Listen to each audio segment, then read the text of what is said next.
Hey, everybody, and welcome back to another edition of the BH Sales Kennel Kelp Holistic Healing Hour with your host and moderator, me, Grampa Bell. Welcome, one and all. Some of you actually, via invitation, were applicable.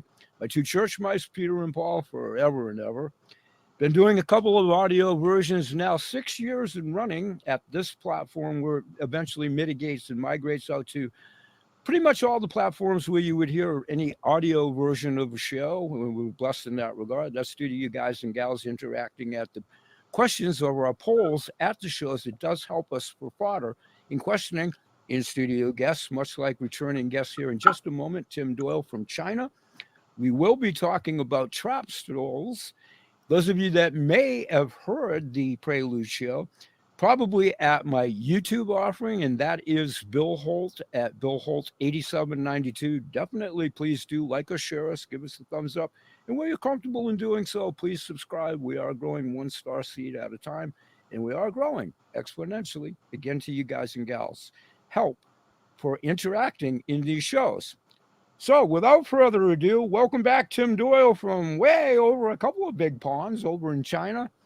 It's actually early evening there, so good evening to you, sir. Welcome back, and please take it away and tell us all about Lost Souls, Tim, and thank you for being here and doing so. We'll be here for about 30, 45 minutes, folks, so here we go. Welcome, Tim. Bill, thank you for the invitation. Love our conversations, and I love that we share things that hopefully is interesting to everyone around. And what we're going to talk about tonight is trapped souls, and people may refer to them as ghosts. But ghost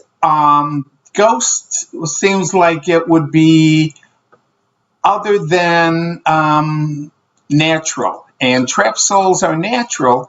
And Earth is a spiritual training school, and when souls come to this Earth spiritual training school, they have the gift of free will. They have free will so they can experience anything in this training school without committing a sin or without any repercussions to what they're doing. The only time a soul, it's not really a sin, but they have a karmic experience is when they abuse another soul or another member of God's kingdoms, whether it's an ant, an animal, plant, or many insects, any of his other kingdoms. If they abuse it, then they create themselves a karmic experience later and sometime in their life.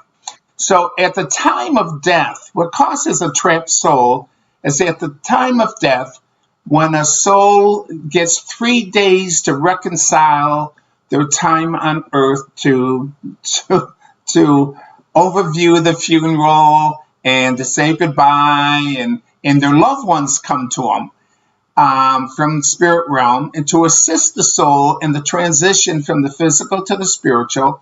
Their loved ones from the spirit realm will come to assist them. Well, sometimes the soul doesn't know they died. It might be an extreme situation where suddenly they die and they don't know they died.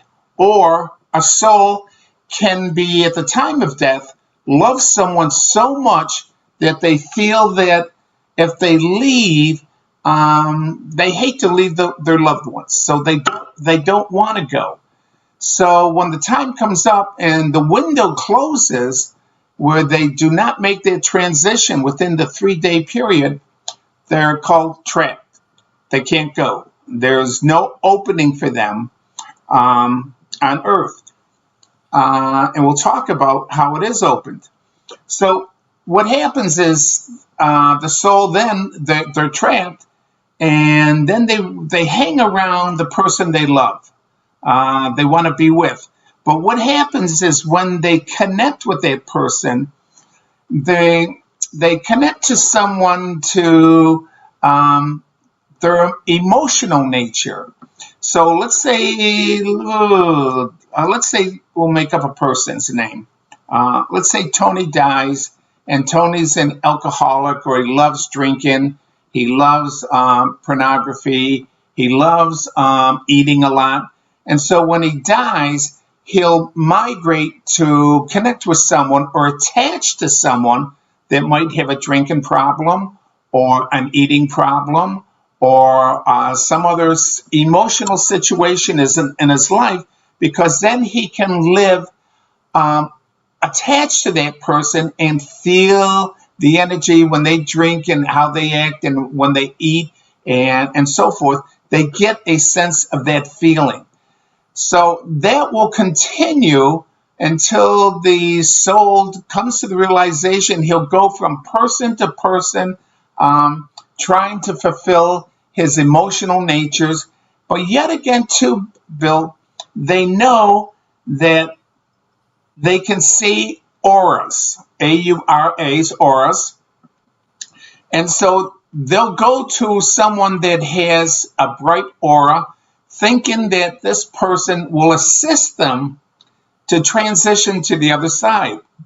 And this is true. This is true. And what happened to me, I never believed in trapped souls, all right? Never believed it. And it was back in, oh my God, back in, let's see, it was back in 1989. I'm taking a walk. I used to take my walks at 3 o'clock in the morning, pitch black, country road, no street lights or anything like that. And it was my meditation walk. And this one morning, I felt somebody standing right behind me. And it's like I knew, I didn't hear anybody. And I knew it was pitch black, 3 o'clock in the morning, and I knew no one was there. But the feeling was so strong, someone was behind me, I had to turn around and look. And of course, when I turned around and looked, nobody was there. So I kind of just went, phew, okay, and went on my way. I just forgot about it. So then I went home, and that was a Sunday morning. The next evening, when I have 4 sons, and they were getting ready for bed, my wife said, I think we need to talk to our younger son. And I said, why? She says, well, when he goes into the bathroom and he looks in the mirror, he thinks he's going to see someone standing behind him. And immediately I says, oh, no. Okay, I know what happened. I know what happened. So I said, all right, take him up into our meditation room, the green room, and I'll come up and I'll talk to him. So my son came up there. At the time, he was 9 years old. And I says, all right, I'm going to say this prayer. I don't know whether it's going to work or not. It's the prayer I use before I go into meditation. It's called the prayer of protection. And I says, I'm going to say this prayer. Let me know how it feels. So I said the prayer. Only takes 10 seconds to say the prayer. And it's on the website. It's called the prayer of protection. So I said the prayer. And when I got through with the prayer, my son goes, it's gone. I says, what do you mean it's gone? He says, well, when you started to say the prayer, I could feel this energy spiraling up and out of me. He says, I'm okay now. Can I go to bed? I says, yeah, okay, yeah, you can go to bed. So what I learned is there are trapped souls, and that the prayer of protection will assist trapped souls to go to the next level of soul development. So a trapped soul will attach to someone thinking that that person will assist them in creating a gateway going to the next level of soul development. And so that was back in 1989, Bill, when I learned about it. Since then, whenever I go, I traveled around the world through 6 continents, Peru, oh my God, all Europe, Hong Kong, Taiwan, Indonesia. And whenever I come to a place, Australia, Tasmania, and I'm near a graveyard, I'll say the prayer of protection. And just in case there's any souls there or anything like that. And normally I find that I feel this energy spiraling up through me. I become a gateway. Like my son was a gateway for this soul. You become a gateway, and they just spiral up out of you. And now you may not know whether anyone's attached to you or not, all right? Unless you look in the mirror, you think you're someone standing behind you, or you think if you look in the mirror, you're going to see something. Now, back in 2013, There was one day I went. It was Thanksgiving, and I wasn't feeling myself. Usually, I meditated every night at 7 o'clock. And during that day, I started eating, and I even think I had myself a glass of wine. I was doing things I normally don't do. And I didn't, it was 7 o'clock, and I normally I didn't feel like meditating, even though every day I meditated at 7 o'clock. And I says, now I'm going to meditate. And I got up and opened up with a prayer of protection. And I don't even think I said the prayer of protection. I think I opened up and I told my teachers, I says, listen, I don't know what's wrong with me. I don't feel like meditating tonight. I says, and I don't know why. And and clearly in my mind, they said, you have an attachment. I go, what? I says, how? And they showed me in my mind's eye where I was in a store, and I think it was like a Walmart store. And Thanksgiving time, and I was looking at everybody buying food, and they were buying the cheapest food that they could buy. And my heart opened up. I was compassionate for these people. Didn't have much money. They weren't dressed very well. They were buying the cheap food. It was Thanksgiving. And my heart just opened up. And what I did is I opened up my energy. And I got an attachment that afternoon. And so as soon as they told me I had an attachment, I said, all right, hold on. So I said the prayer of protection. Immediately, I was back to my old self. Immediately at work. And so I said, oh, my God. So sometimes you don't know you have an attachment.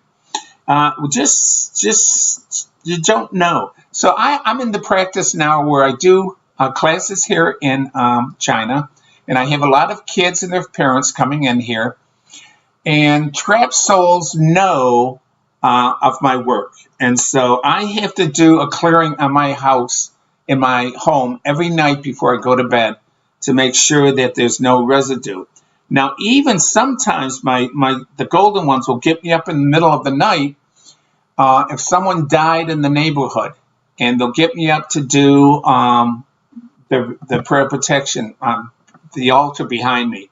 I'll stand here at 2:30, 3 o'clock in the morning and do the prayer because I know that I'm guided to come out. I'll ask them, why are you getting up? Do I have to do the prayer?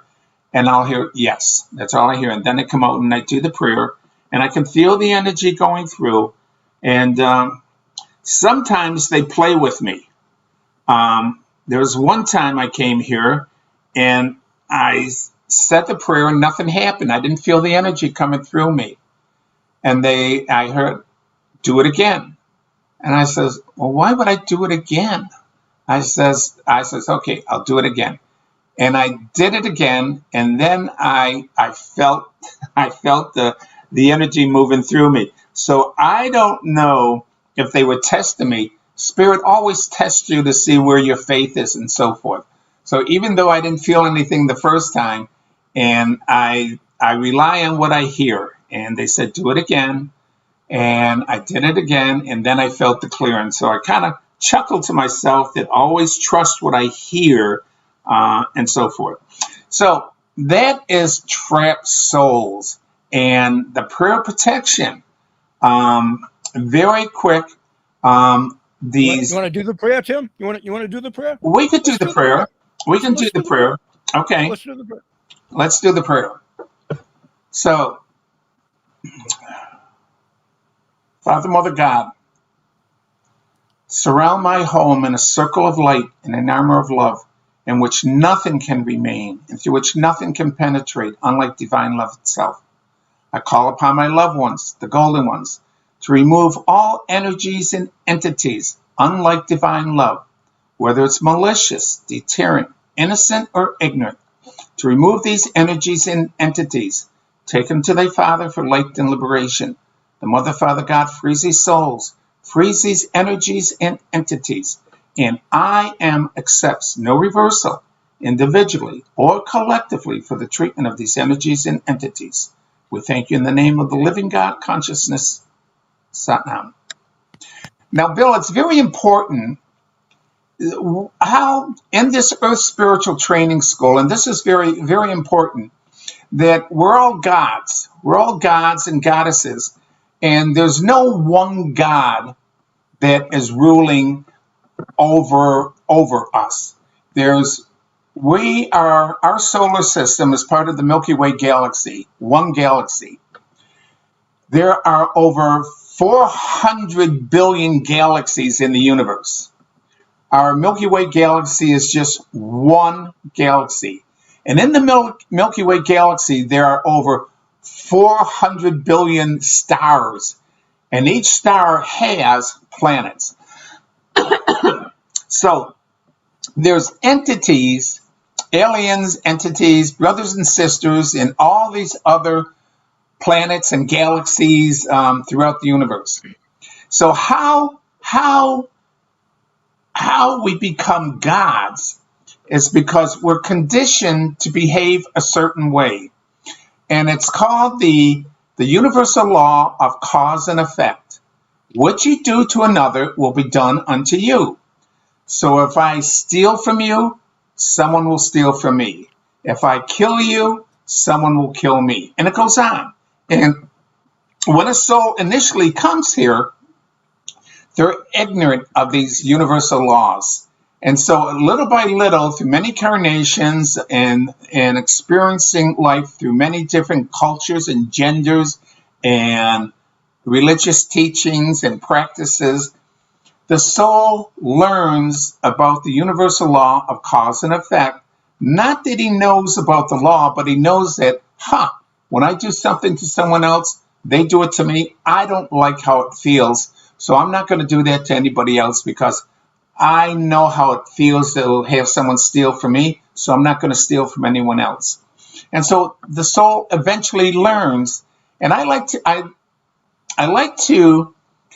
call it that when we're created in the image and likeness of God, the God characteristics within us are immature. Just like any offspring of any plant or animal, the offspring is immature, and the parent teaches the offspring how to hunt, how to walk, how to fly, how to eat, and so forth.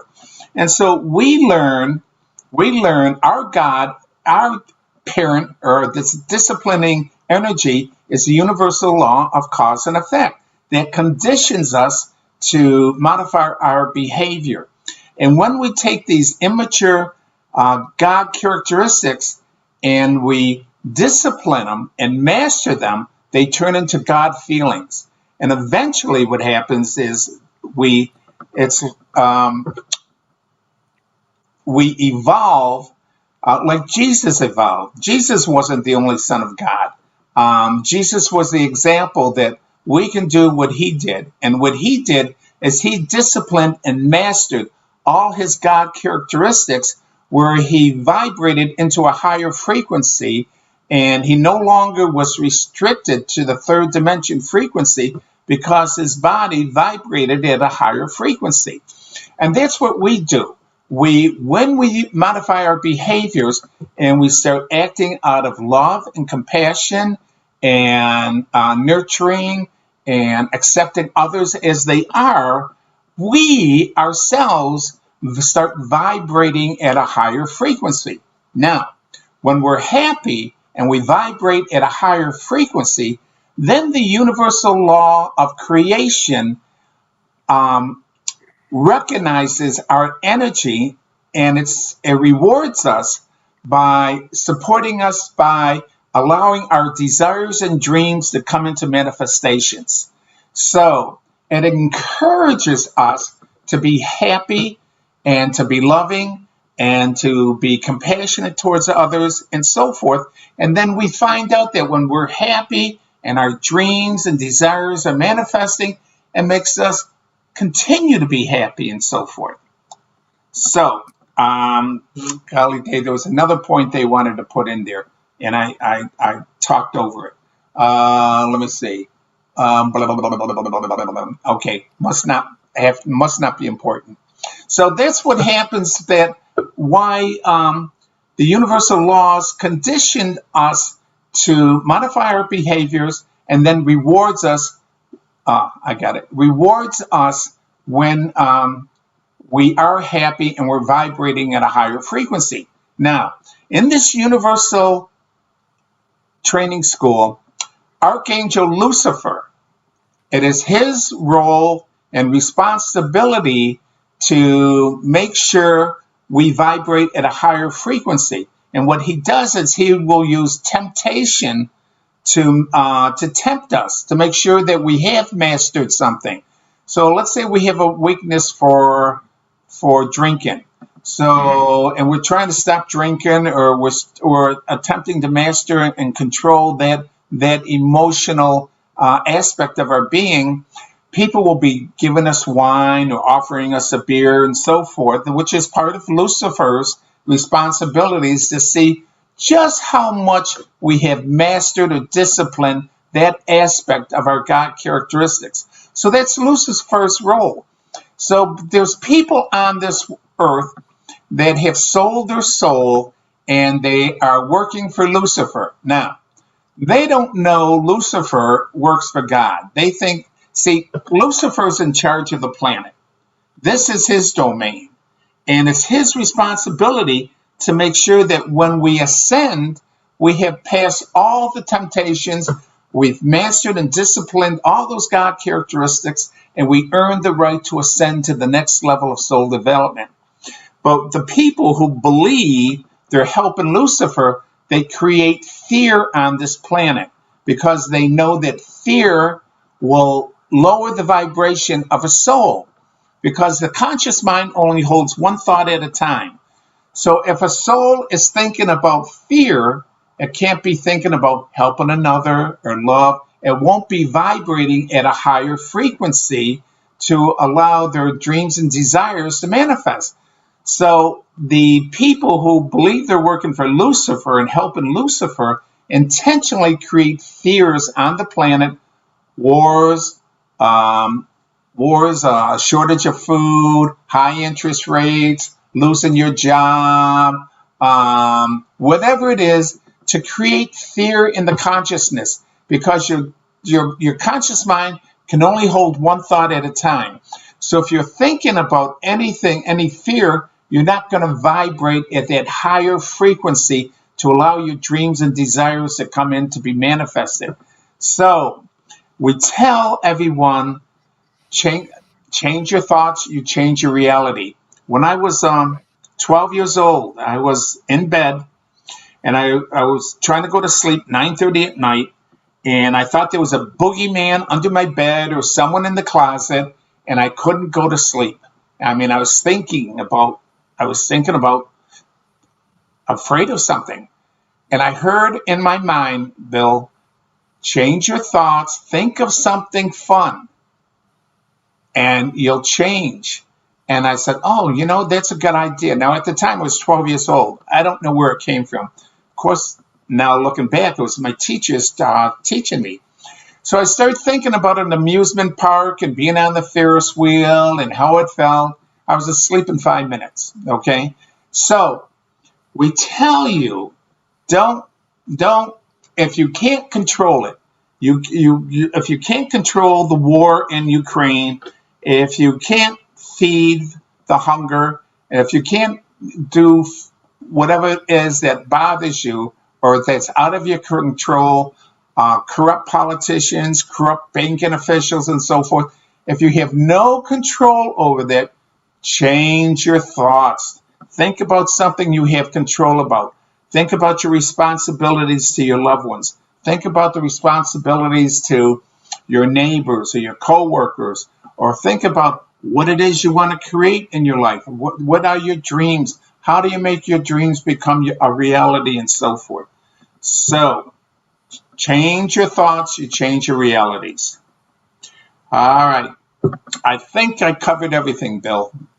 Okay, quickly before we end, and we're doing really good. We got a good ample 10 minutes or so. So phasing out on that thought, quickly in the green room, I ran it by Tim so he'd have a semblance of what the heck I'm trying to outline and talk about. Those of you that have followed my Prelude show or show Squirrel for a number of years, thank you in every aspect, wherever you may fall for that. Those of you that have heard me talk about Veda Austin, well renowned within that genre, crystallography, which is the study of water in and of itself, and believing that water does indeed speak to us, because, of course, as human beings, we are the higher percentile of being water. So, very long story short version in regards to trapped souls, I was exchanging with Tim. In my lifetime, I've never really had, with the exception of one time, I've never really had this sensation of somebody being behind me and or a cold breath. I'll get to the cold breath in the one exception, or in the mirror, seeing a reflection or feeling as though. So those ways, I really haven't ever seen trapped souls, except Portland, Maine. Long history of Portland, Maine. It actually has been razed by two great fires twice over the history of Portland, Maine. A lot of sea captains, due to the fishing industry, the settlements, the history of Maine, many of them actually perished. In the waterfront, in one of those buildings, years and years ago, I worked in it. It was a converted factory from an old sea captain's house that he and his wife did indeed perish in the fire. And the old adage was that many of the people in the operation over the years actually swore that they saw apparitions of he and the wife actually dancing in a ballroom and having sensations that someone was behind them within the building. Well, one night, it was a foundry in and of itself, the building, and it actually was the basis of making really gold and silver. I don't know if that had anything to do with anything, figurines for resale, like bells on ships and so forth. The one time that I definitely felt a cold breath on my neck, and I was the only person in the building, literally as far as shift work or other beings that I knew of. I turned around, nobody was there, but that definitely gave me goosebumps. I get goosebumps right now. That was easily 45 years ago, if it was a day. Okay, so that was my only sensation, if you will, cold breath or having somebody behind me. That definitely was a trapped soul, in my opinion, for those obvious reasons. Stay with me. In the petri dishes of doing Veda Austin's technique, her technique is rock solid. We use shaky J cans. I shake, I drop it, I agitate the water. So I never share it with the public because it doesn't do justice to her technique. Long story short, in a couple of them specifically, petri dishes, there's profound faces. Men, women, children, elderly, pretty much the gamut in this round petri dish image. So a couple of times I tried it two different ways. Tap water was one of them, which leads me to believe there's so many things, toxicity and all of that, that could be suppressed souls really in the tap water for a number of reasons. Stay with me. So I tried the same thing with spring, clear, pretty pristine water, and they weren't as vivid, but they were present in the spring water as well. So my only assumption in that was because they looked facially very depressed, suppressed, in angst. So now over the years, I'm starting to flash back, and that was only a couple of 3 years ago with those said petri dishes, that I think those are trapped souls speaking out to me. Now, I was wondering if it's the water. Did they tragically die in a water accident? They drowned, something like that. And or did they work at the foundry of the said urns and pitchers that I was trying to emulate from a collection of my wife? And, so through all of that, do you think that's a feasible way of that maybe be the way that trapped souls are presenting themselves to me, Tim, if that makes any sense at all? Bill, you know what? What comes to mind, it would be interesting if you did that again and you saw these faces, if you did the prayer of protection to see what happens, and maybe what they were doing, Bill, is presenting themselves to you, not in their form, to get your attention so that you would assist them to move to the next level of soul development. Okay, a real quick interjection, kind of humorous, but very true. My addiction, I had many of them. My addiction was indeed alcohol. So, and I'm doing real well with that and all that. But I'm really kidding aside, but a little bit. And having been rough around the edges, really being a severe alcoholic, and seeing many people that had it bad being rough around the edges, I'm seriously, I'm wondering if it's an old crew of alcoholics reaching out to me, thinking I may still be an active one or something like that, if that's not too far fetched. But I don't know about the little kids. I don't think they're an alcoholic because I see little children Yeah. and like old elderly grand people too. So maybe a segment of it is old alcoholics saying, "Hey, we'll attach to this guy," kidding around a little bit. But I don't know what the overall thing is, and they are speaking to me through the water. Well, So Bill, I'm going to do that again. I'm going to do your suggestion again and let everybody, including yourself, how that comes out. I would be interested in that, Bill, because Yeah. um, when my students come here, Yep. and they get to be about the age of 10, 11, and 12, and I know they're at the age of reasoning, I'll ask them if anything are they afraid of anything? All Right. right? Because the prayer protection removes attachments, but the prayer to remove, the parasite prayer to remove parasital feelings, I Right. get them if they're afraid of snakes or afraid of the dark or something like that. Sure. I'll do the prayer to remove emotional parasites from them, especially if they're having nightmares or something like that. And that always works for the kids. And I check with them because I'll tell them something what to do, and then I'll follow up with them to say, "How's it going? Any more bad dreams or anything like that?" They go, "No, everything's fine now," and so forth. So the two prayer protection and the prayer to remove emotional parasites. But Bill, I think that, I would think that maybe you are attracting, possibly, Bill, these trap souls coming to you because you can help them. I like to think that.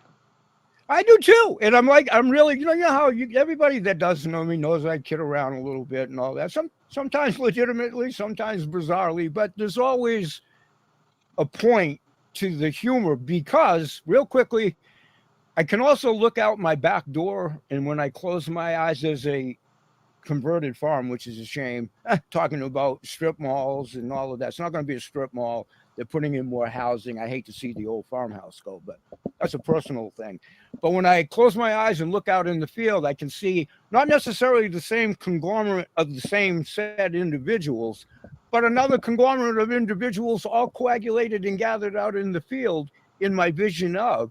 So again, I do think, and I would like to think that that's their way of reaching me out. Maybe not so much because I was an alcoholic or whatever, kidding around, but that they can see me as a way of helping them, which I hope is true, which I hope is the case. You know, That's what I would like to think it is. That's what I would like to think that it is. Whoop, in my discovery of doing that. In my discovery of doing that. Bill, you know what? When I go shopping in the malls here, or I'm on the Yep. bus or so forth, my teachers will tell me to do the prayer of protection for all the souls on the bus, and I'll do it for that. Um, and we can. This would be a good conversation for our next Let's do podcast. it. Is Yeah, let's do it. forgiveness. Yep. Let's go back to forgiveness. And real quickly, archivally, those of you who joined the shows, all kidding aside, Tim and I have had some good laughs about interference and cameras and up in the sky and all that kind of crazy stuff. But Tim has really been here quite a few times now. He was with me about 3 times last calendar year. And if I stop knocking my equipment around so we can talk, Tim's now with me consecutively. Inside joke. We managed to crack out about 4 in a row with no outside interference, so I don't want to haunt that.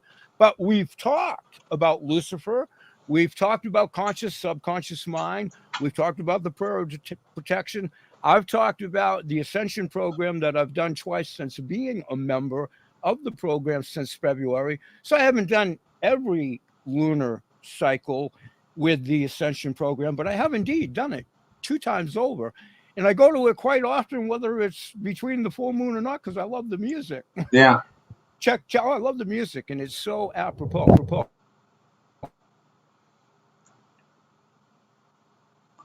Uh-uh. Cut out, and here I am. So it's Okay. probably a perfect place to say bye-bye and say adieu to Tim and everybody. Join us again tomorrow because I can already tell the equipment's going to start to act up.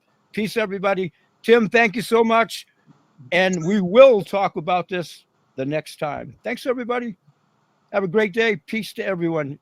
Namaste, Tim. Namaste, Bill. Thank you very much. Thank you. Until next time. Thank you. Visit us at www.apathtowoneness.com. Join the membership program for all the latest teachings from the Golden Ones. Visit us on Facebook and LinkedIn at thepathtowoneness.com.